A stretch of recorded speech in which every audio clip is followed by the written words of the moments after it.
Bueno, ahora los saludo de nuevo, pero voy a decir un poquito más. Buenas tardes, buenas noches a todos y espero que estén todos muy bien en el lugar donde están. O no, lo importante es que están, esta es la cuestión.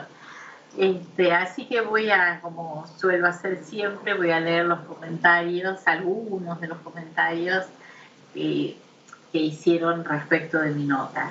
Todo primero el de Dora Raquel Abrucese y dijo, y me sigo preguntando sin hallar la respuesta, ¿qué hay en el poder tan adictivo que seduzca de tal forma a los seres humanos como para saltar los límites de toda conducta medianamente ética? Y uso el medianamente porque no tengo ya esperanza ninguna de ver regresar procederes más respetuosos y un poco más alejados de las mentiras, los dobles discursos y las hipocresías que emergen cada vez con mayor evidencia. Una llamada. Una llamada que lo separó. Bueno. ¿En qué se transforman? Le pido disculpas a Dora Raquel Abrucese por haber interrumpido, pero es muy interesante lo que escribió, además coincido. ¿En qué se transforman las conciencias de aquellos que por esta posesión burlan códigos civilizados de convivencia y hasta permiten que se reciclen prácticas de crueldad que bordean la maldad premeditada? ¿Cómo el ser humano puede transformar su conducta social sin que se le mueva un pelo, sin la menor cuota de vergüenza o de pudor y hasta jactándose de ello? ¿Cuándo hicimos de la transgresión, es cierto, una forma de gobierno que aceptamos mansamente o sumisamente? ¿Cuándo llenamos y aceptamos en nuestro día a día las palabras mentirosas, arteras, vulgares, repletas de engaños? ¿Por qué establecimos hábitos y costumbres que no teníamos aprendidos, en el que no se nos había formado y que son el resultado del conformismo que nos ha hecho naturalizar lo absurdo, lo indigno, lo decadente? Que ha banalizado lo serio, lo preocupante, exaltando al mismo tiempo lo que sabemos injusto o inmerecido. ¿Por qué la mansedumbre de permitir que se nos reduzca cada vez más a la impotencia? ¿Qué es además lo que nos hace tan permisivos, tan tolerantes a una impunidad que a todas luces nos daña a nosotros mismos y a los nuestros? Supo decir John Kennedy, la conformidad es el celador de la libertad y el enemigo del crecimiento. Duele leer y tener que aceptar como verdad la frase consignada en el artículo perteneciente a Edmond Thiadier. La política es el arte de disfrazar de interés general el interés particular.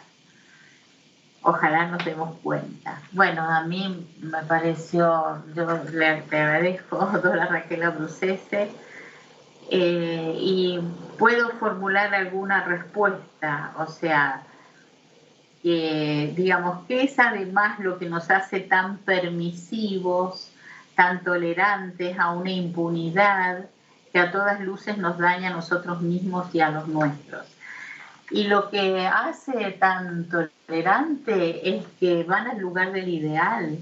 Esta es la cuestión para la mayoría, o no toda la mayoría, pero gran parte del pueblo, digamos, toda la cuestión de la viveza criolla o la violada porteña y bueno, el más vivo, el que la pasa mejor y aprovecha mejor. O sea, este es parte del ideal en el que, con el que se identifica mucha gente que aspira a ocupar esos lugares. Bueno, a nadie se le hubiera ocurrido, qué sé yo, años atrás, o muy poca gente, trabajar en política, como se da ahora, porque realmente la política está posibilitando, dando la posibilidad de un ascenso social y de ganar muchísimo más que trabajando en una empresa o un trabajo individual, digamos, o sea, propio, sino que, bueno, si el Estado me da y encima soy la persona que hoy, sí voy a ser la persona que va a dictar las leyes, bueno, digamos como que están a sus anchas por las características de este gobierno. Muy, muy disparatadas muchas de estas cuestiones, ¿no? Como por ejemplo las máquinas de hacer billetes y todo lo que se ha exagerado y agrandado en el último tiempo acá, ¿no?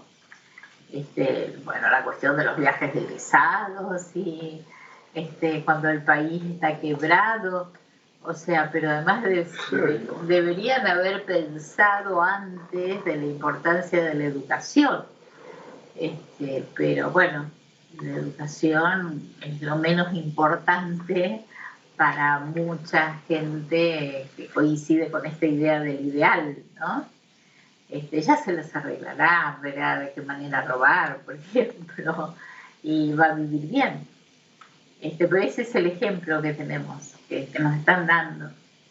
Bueno, a Víctor Slachevsky, por suerte, le pareció muy buena la nota, digo por suerte, porque es un crítico muy agudo, y bueno, le pareció muy interesante la nota, y le agradezco en serio que me lea la letra siempre.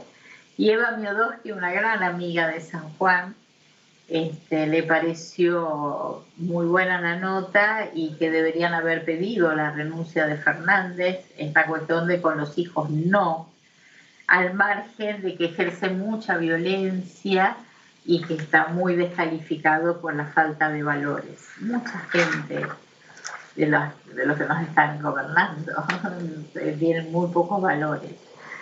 Bueno, Isabel Sofía Capó también le pareció buena la nota, y Sergio Vera Puicat, como siempre, alentándome, me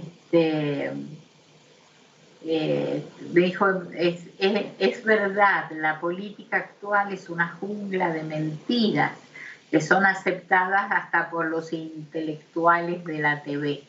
Pero por supuesto, o sea, como que ha habido una caída de los ideales, pero muy pronunciada. Ana María Mancera escribió varias veces y dijo algo que yo no sabía, ¿no? Que dijo que hasta Aquino reprochó a Nick su costumbre de plagiar a sus colegas. Yo es la primera vez que lo leo. Y dice de Nick, es un señor provocador y destila odio, pero fue muy inteligente al hacer explotar al ministro. El estudio tendría que ser objetivo, ya que la ciudadanía tiene sus propias convicciones. Susana, no entiendo lo mafioso con la Fundación Ort. Claro, porque yo después expliqué un poco más acerca del origen de la Fundación Ort, cómo fue creada, y que no recibe ningún subsidio, o sea, fue una institución creada por trabajadores, para los trabajadores, y bueno, después adquirió un vuelo de sobrevivientes de la Segunda Guerra Mundial. Me parece que también esta persona... No, fue seleccionada y le dieron trabajo a gente técnica. Le dieron trabajo a muchísima gente. Y en este momento, digamos, hay estudiantes... Creo que fue fundada antes de la Segunda Guerra, creo que era para los inmigrantes europeos que salían muertos de hambre. Yo tenía la idea que era en Suiza, que se había quedado en Suiza, fíjate. Pero no, era para los inmigrantes que rajaban de Europa muertos de hambre, que venían a América, entonces les daban un oficio. Pero ya funcionaba en Europa. Sí, pero a principios del siglo XIX, del siglo XX. Cuando vino la guerra ya estaba funcionando la escuela, eso es lo que me parece. Ah. Bueno, fíjate, también dijo que los problemas de la querida Argentina son más profundos y yo amo y deseo que haya un pacto social para el beneficio de todos los ciudadanos, ¿no? El odio es muy peligroso y destructivo. Yo estoy de acuerdo, porque ustedes acuérdense que yo publiqué una nota sobre educar para el odio y la destrucción, donde denuncio cómo funcionaban las escuelas nazis. O sea, se fundó en 1880 en San Petersburgo, la Rusia. Yo por eso puse que era en San Petersburgo. Y era para darle pero oficio. Después pensé que era en Suiza. No, y después era para darle trabajo a los judíos, que no, darle oficio, buscarle oficio a los... Porque no podían trabajar, si tenían prohibido. Pero eso fue lo que leí yo. Sí, bueno, pero tenían que buscar un oficio y le buscaban un oficio. Acordate que no podían ir a los colegios, no podían hacer nada, entonces le fueron dando un oficio. Porque tampoco podían tener cierto, en San Petersburgo, no sé cómo lo saqué de ahí, pero bueno. De todas maneras, aún pues no hayamos estado de acuerdo, yo le agradezco a Ana María Manceda por intervenir, digamos, comentando la cuestión desde su óptica. Bueno, también Silvia Nichenson de Goldberg, una gran amiga de Mendoza, en algún momento tendría que ir por Mendoza, le pareció, digamos, las explicaciones, le interesaron las explicaciones respecto de los valores, porque justamente vivimos en un país trastocado por la falta de los mismos, es cierto, así que yo le agradezco el comentario también a Elsa Albanese, una amiga de Buenos Aires, que dijo, como siempre, tus expresiones encierran todo aquello que en muchos casos no tenemos palabras para decir. Como siempre, tus expresiones encierran todo aquello. Bueno, esta era la cuestión, ¿no? Y le pareció una verdad muy dolorosa lo que está aconteciendo. Le interesó a Rodolfo Landesman, también a Dina Friedman, y me sorprendió Florencia Amalia Gordillo, que es de acá de Córdoba y que yo realmente a mí me gustaría muchísimo conocerla, que podamos encontrarnos más allá de las cuestiones del COVID. Y le pareció muy puntual el escrito y dijo, sin dudas, el descaro, el doble mensaje y el autoritarismo lo que desvirtúa en forma constante la palabra. Y es verdad, yo estoy absolutamente de acuerdo. Bueno, también Luis Lacosta, un gran amigo, así muy exigente en cuanto a las notas, al Alberto Russo también. Liliana Aramburu, voy a leer un poquito, magistral, ya estoy cansada de mafiosos y vulgares ladrones que se enquistaron en el poder. La mayoría no dimensiona lo que está sucediendo en el país y calla o mira para otro lado. Ya tenemos ejemplos de esa mansedumbre permisiva que tanto daño nos hace. Yo le agradezco a Liliana, porque además es muy directa para expresar su pensamiento. Bueno, también Susana Rivillaga, una gran amiga de Buenos Aires, y Ana María Álvarez Blanco, le interesaron muchísimo los aportes, siempre dice que es para difundirlos. Esther Tellerman de San Pablo, Nerea, una gran amiga de Junín, pero ella no es de Junín, y Oscar Godadler le pareció excelente el trabajo y dijo, bueno, el entretejido de las acciones humanas contemporáneas con la que relevamos a través de los vestigios de nuestras historias y solo de aquellas que han sobrevivido a los recuerdos y reconstrucciones, algunas documentales. Bueno, yo les sugeriría que lo lean porque es muy interesante y muy largo y voy a tratar de, bueno, le agradezco a Oski, que es Oscar González Cavada, y a Silvia Clorice, bueno, también a Victoria Prickloff y Rodolfo Guajardo, que siempre me acuerdo de él, ¿verdad? Y Silvia Clorice Gaveta, que es excepcional, dijo, me quedo con la frase de animal político. Está claro para mí, el rango es merecido para los que carecen de raciocinio y mirada de sus padres. No hay razón donde hay fuerza. Esto lo dijo Calderón de la Barca, una maravilla. Y bueno, me agradece por esta cuestión de ayudar a pensar. Bueno, a mí me encanta, ustedes ya todos se deben dar cuenta. Y voy a retomar la nota y les agradezco y les pido disculpas, los que no leo, pero porque no hay tiempo real. Sí quiero decir algo que está en la nota y que en otros momentos lo he comentado, como por ejemplo, hay un libro muy interesante de Georg Steiner que él escribe sobre la educación en la Alemania nazi, y otros detalles. O sea, en estos días, hace unos días, unos cuantos días, cuando leí que Chile va a permitir que cada familia tenga un tercer hijo, recordé la liviandad con la que la izquierda tomó que se sancionaría a la pareja que tuviera más de un hijo quitándole los beneficios sociales. Es muy serio. O sea, no puede decirse, bueno, a mí que me importa, bueno, porque es mucha gente, ¿no? O sea, ¿puede el Estado meterse en la cama de la gente? Sí, lo hizo Hitler con la consigna de tener hijos para el Führer.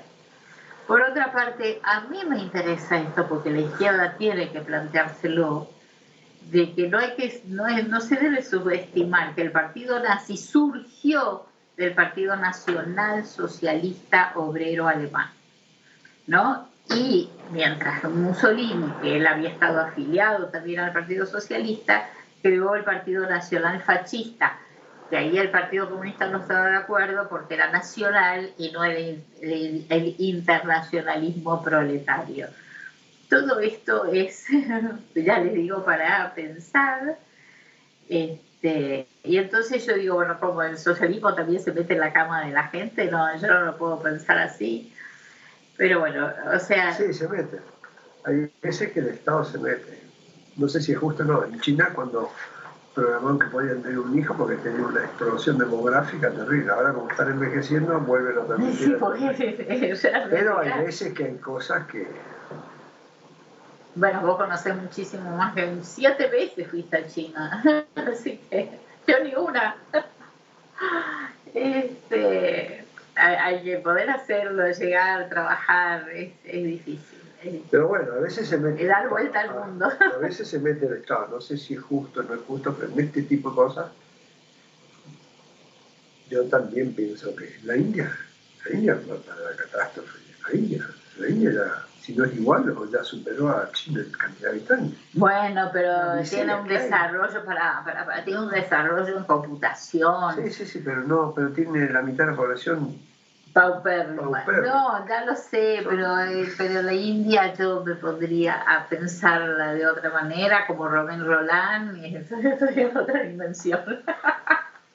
Hay que darle de comer a 700, 800 millones de personas. Hay que darle de comer a 1000. Bueno, vamos a ver. Pero voy a tomar esto de ya lo sé, pero aún así, ¿viste? A pesar de lo que estás diciendo, o sea, de todas maneras, la cuestión de la discordancia entre lo que se dice y lo que se hace en nuestro país es una cuestión de todos los días, ¿no? Haz lo que yo digo, pero no lo que yo hago, es muy habitual. Voy a tratar porque esta frase de Maud Manoni con la que define la estructura de la creencia, ¿no? Con esta cuestión del ya lo sé, pero aún sí, y la toma de un artículo de Freud del 27, ¿no? Que el fetichismo, que es el que utiliza una palabra que puede traducirse como renegación, o en mi opinión, yo hablo del desmentido perverso. Sé que tengo un poquito, pero voy a hablar por otra parte el neurótico, yendo ya a la cuestión más próxima a mi métier, al intentar distanciarse de la realidad porque la encuentra verdaderamente insoportable, termina aceptando no solo que el gobernante quiera eternizarse en el poder, tema que yo he desarrollado en muchas oportunidades, sino que el Estado y sus instituciones estén a las órdenes del dirigente o de la dirigente, hecho que sucedió en muchas oportunidades. O sea, la gente, sobre todo los intelectuales, cuando lo permiten, son cómplices porque aceptan el doble discurso característico de algunos políticos, no digo de todos, pero sí de algunos.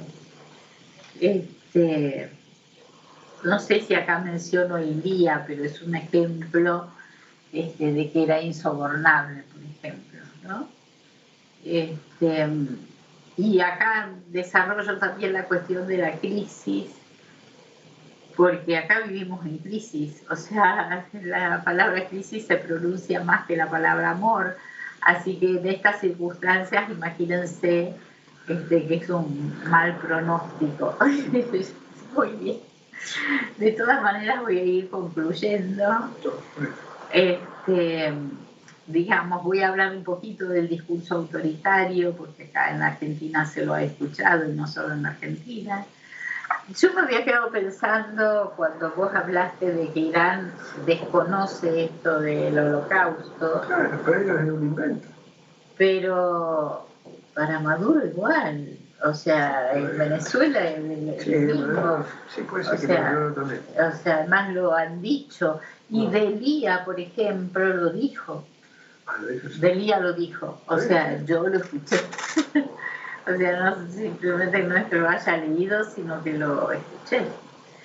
Ahora, el discurso autoritario destruye los lazos sociales, siempre lo digo, porque convierte en enemigos a los que antes eran amigos, y por eso estamos padeciendo muchos, ¿no? Y arma un caldo de cultivo en el que la reconciliación es casi imposible.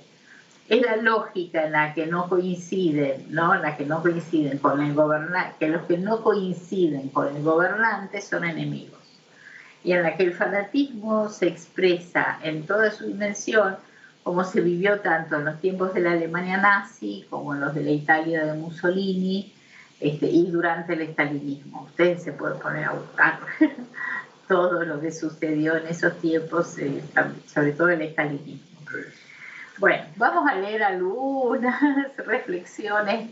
A mí me gusta concluir con algunos pensamientos que a mí personalmente me han sido muy útiles. Como por ejemplo este pensamiento de Jean Cocteau, que dijo: un vaso medio vacío de vino es también uno medio lleno, pero una mentira a medias de ningún modo es una media verdad. Me encantó. ¿Te gusta? ¿Te gusta? Me gustó. Bueno. Y con esta reflexión de Charles Bukowski, pido disculpas a algunos me dijeron que es demasiado que mencione a otras personas, pero a mí me encanta, y es la diferencia entre una democracia y una dictadura consiste en que en la democracia puedes votar antes de obedecer a las órdenes, ¿no? Y bueno, es esencial. Ay, porque me lo he salteado. No, ya está. No, lo de Charles Bukowski. Estaba pensando que es lo de... Me parece que... A ver, sí. ¿Eh? ¿No habías puesto otra más? No, ahora la leo. Es la frase que tomó Dora Raquel Abruzzese. Muy bien. Y con esta frase del escritor y filósofo francés Edmond Tiavier, que dijo: la política es el arte de disfrazar de interés general el interés particular. Bueno, la estamos viendo y nos estamos viendo. Así que esto que acabo de leer fue como si lo hubiera escrito para lo que estamos viviendo acá en Argentina. Así que bueno, les agradezco a todos que nos escuchen, que nos lean y que comenten. Eso me encanta y les agradezco de verdad, y le agradezco a Giuseppe este espacio, que lo adoro, y te agradezco a vos Gracias por invitar. por el esfuerzo. Bueno. Pero tus aportes son excepcionales. Bueno, muchas gracias. Bueno, gracias a todos de nuevo.